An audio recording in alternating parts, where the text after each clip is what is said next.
Welcome to Talmudic Treasures. Today we are learning Gittin, page 5, which discusses that when a husband has a divorce document, a get, and he gives it over to a shliach, to an agent to give it over to his wife, it's necessary under certain circumstances for him to make a declaration that it was written and signed in front of him, because either there is an issue that the get must be written for the sake of that woman, and therefore you're verifying that you actually saw it written and signed for this purpose and for this particular woman, so therefore it's a valid divorce, it's a valid get.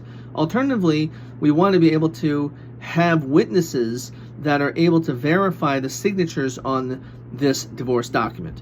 Now in this, the Talmud says, what happens if you have a situation where a person, for whatever reason, presented the get to this woman, and it looks like a perfectly valid get, but he only made a mistake that he didn't say anything. He didn't say the words b'fanei nechtam, which is something which is a requirement.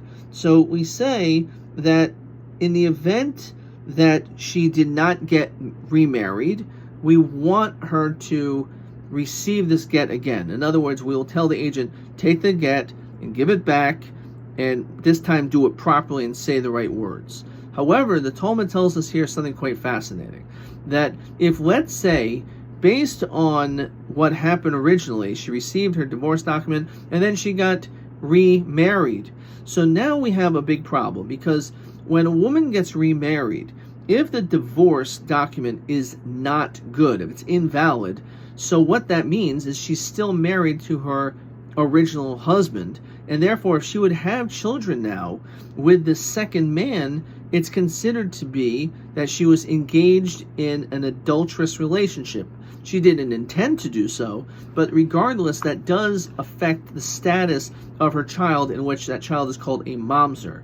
When a woman has an affair, and as a married woman has a child due to that affair, that child is considered to be a mamzer, which has certain, not only negative ring to it, but also a lot of laws attributed to such a person. And because of that, the Talmud here tells us that if she gets married, in that situation, we are going to be lenient, and we are going to say that divorce is acceptable, even though he did not make the proper declaration upon giving this get to this woman. And the reason for this is the whole issue of why this man has to make this declaration in the first place is because we're concerned what happens if the husband comes and complains and says that this document is invalid. I never wrote it, I never authorized it to be written, and the signatures are forgeries. So we have to verify that in fact it's good. Now in this situation, she got remarried. The husband never said a word. No one's complaining, no one's saying anything. So therefore it probably means that the get is actually a valid document, a valid divorce document. We're not going to cause problems if there are no problems. And this is one of the two fascinating things about this. First of all, as I said, we do not create drama.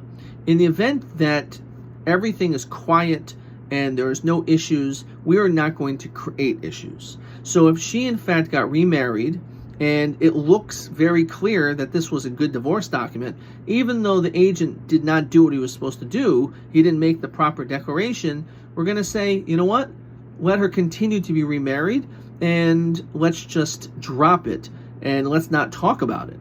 Because if we talk about it, maybe all of a sudden we're going to cause problems for ourselves. So again, this is one of the two important things I want to bring out from here, is that in life, a lot of times we can create our drama, and we could escalate problems by bringing them to the table, bringing them to the forefront. The Talmud here is telling us that there is no issue. If there is no drama, if there's no one complaining, we should also make sure to do nothing and just allow things to remain the way they are, so that these problems will not get worse.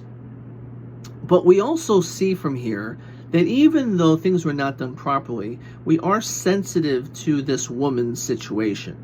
The fact is, she got remarried, and we do not require her to have to do this whole process again, and therefore we say, you know what, her marriage is really not a valid marriage, she has to get remarried. We don't do that.